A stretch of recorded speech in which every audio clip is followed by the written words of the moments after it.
السلام علیکم۔ ایک بہت اہم ویڈیو کے ساتھ میں آپ کے روبرو ہوں۔ اردو ادب کے 10 بہترین ناول۔ یقیناً یہ ویڈیو آپ کے لائق ہوگی، تو چلیے ویڈیو شروع کرتے ہیں۔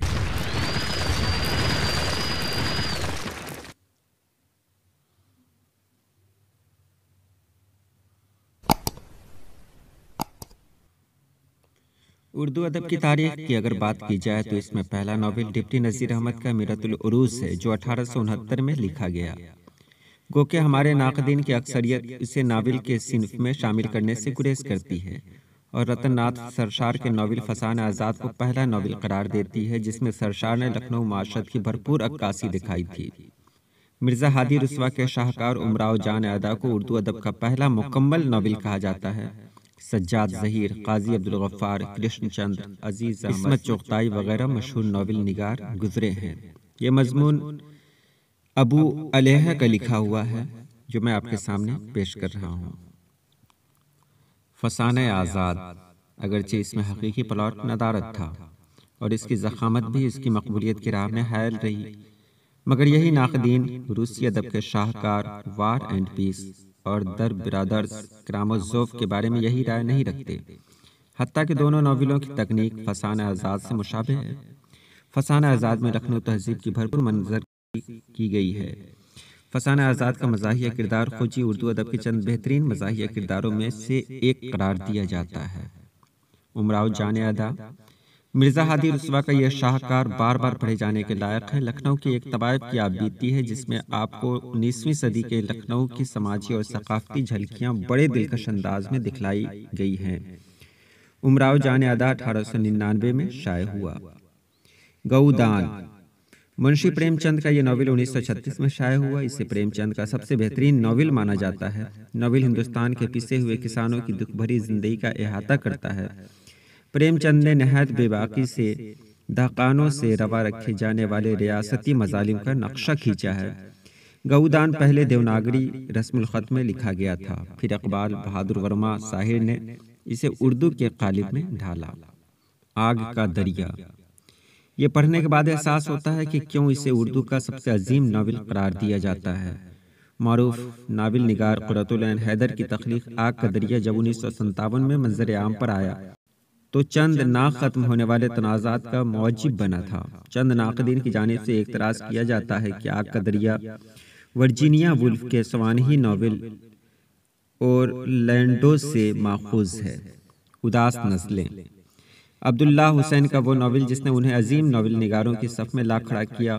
قرۃ العین حیدر نے اس ناول پر سرقہ کے الزام لگائے تھے اور صفحہ نمبر تک کے حوالے دیے تھے کہ عبداللہ حسین نے ان کے ناول آگ کا دریا سے اسلوب اور پیراگراف چرائے ہیں، لیکن ان الزامات کے باوجود اداس نسلیں آزادی کے بعد تحریر کیے جانے والے ناولوں میں سب سے بہترین کہا جا سکتا ہے۔ دہلی اور پنجاب کے درمیان ایک گاؤں جس میں ہندو، مسلم اور سکھ بستے ہیں کی دیہی زندگی کی بھرپور عکاسی کی گئی ہے۔ عبداللہ حسین کے انتقال کے ساتھ ہی یہ ناول ایک مرتبہ پھر مقبولیت کی بلندیوں پر پہنچا اور اس کے 2 ایڈیشن ہاتھوں ہاتھ فروخت ہوئے۔ خدا کی بستی، شوکت صدیقی کا یہ ناول اگر اردو ادب کا سب سے زیادہ مقبول اور فروخت ہونے والا ناول کہا جائے تو بیجا نہ ہوگا۔ خدا کی بستی کے اب تک 55 سے زائد ایڈیشن شائع ہو چکے ہیں اور دنیا کی 20 زبانوں میں اس کا ترجمہ کیا جا چکا ہے۔ خدا کی بستی میں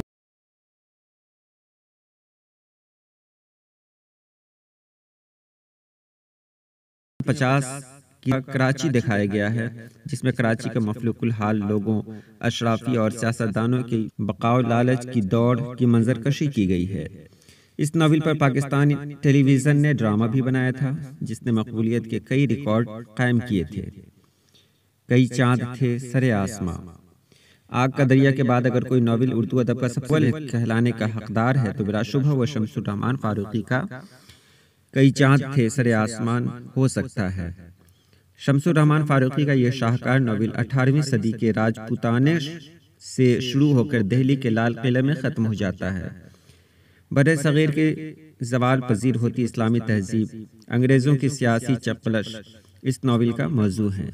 شمس الرحمن فاروقی نے عمدگی سے وزیر خانم کی زبانی، مغلیہ سلطنت کے زوال، غالب کی زبانی، اردو فارسی شاعری کی صورتحال، ہندوستانیوں کی بے بسی، انگریزوں کے ظلم و جبر پر روشنی ڈالی ہے۔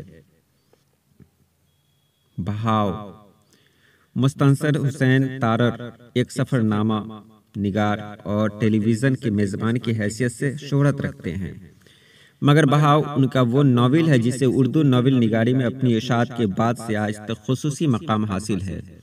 بہاؤ دریائے سندھ کی ہزاروں سال قبل کی قدیم تہذیب و تمدن کو بیان کرتا ہے جو اپنے عروج پر پہنچنے کے بعد فنا ہو گئی۔ دریائے گھاگھرا کے کنارے ایک چھوٹا سا گاؤں ہے اور اس گاؤں کے چند کرداروں کی زبانی انتہائی سادگی سے ایسی نقاشی بنتی ہے کہ پڑھنے والا فرط حیرت سے دنگ رہ جاتا ہے۔ ایک انٹرویو میں مستنصر حسین تارڑ نے بتایا تھا کہ بہاؤ لکھنے کے لیے انہوں نے 12 برس تحقیق کی تھی۔ بانو قدسیہ نے بہاؤ پڑھنے کے بعد تبصرہ کیا تھا کہ اس ناول کے بعد تارڑ کو مزید کچھ بھی لکھنے کی ضرورت نہیں ہے، یہی اس ایک ناول انہیں زندہ و جاوید رکھنے کے لیے کافی ہے۔ دشت سوز: دشت سوز میرا پسندیدہ ناول ہے۔ ایک وجہ تو یہ ہے کہ میں نے یہ ناول حال میں ہی پڑھا ہے، اور دوسری وجہ یہ ہے کہ مجھے اس ناول کی پیش کردہ زبان نے بہت متاثر کیا ہے۔ جمیلہ ہاشمی کا یہ معروف ترین ناول 1983 میں منظر عام پر آیا۔ ناول بغداد کے درویش صوفی حسین بن منلاج کی زندگی کے بابت ہے، جس میں ان کی زندگی کے ان عیاں گوشوں کو بے نقاب کیا گیا ہے جو ہمیں مورخین کی زبانی پڑھنے میں نہیں آئے۔ ناول میں 10ویں صدی کے عباسی دور میں رونما ہونے والے اہم سیاسی، سماجی و مذہبی واقعات کو بے باکانہ انداز میں پیش کیا گیا ہے۔ غلام باغ: گزشتہ 33 دہائیوں میں شاید ہی غلام باغ جیسا کوئی اور ناول لکھا گیا ہو۔ اردو ناول نگاری کی تاریخ میں علامتی اور تجریدی ادب پر خال ہی لکھا گیا ہے، مگر مرزا اطہر بیگ کے غلام باغ کو اردو ادب کا واحد ناول کہا جا سکتا ہے جو ایک وقت میں کئی رجحانات اپنے پلاٹ میں سموئے ہوئے ہے۔ غلام باغ علامتی، حقیقی، تجریدی اور اینٹی ناول ہے۔ ناول کا مرکزی خیال، اس کے مرکزی کردار کبیر مہدی کے ایک جملے "وقت کا کوئی وجود ہی نہیں، یہ محض ایک واہمہ ہے" سے جانا جا سکتا ہے۔ اس ناول کا ہر کردار اپنی ذات میں ایک دانشور ہے اور زندگی کو جانچنے اور پرکھنے کا ہر ایک کا اپنا نظریہ ہے جو دوسروں کے نظریے سے قطعی مختلف ہے۔ یہ رہی آج کی ویڈیو، تو چلیے آج کے لیے اتنا ہی۔ اللہ پاک آپ سبھی لوگوں کو خوش رکھے، آباد رکھے۔ اللہ حافظ۔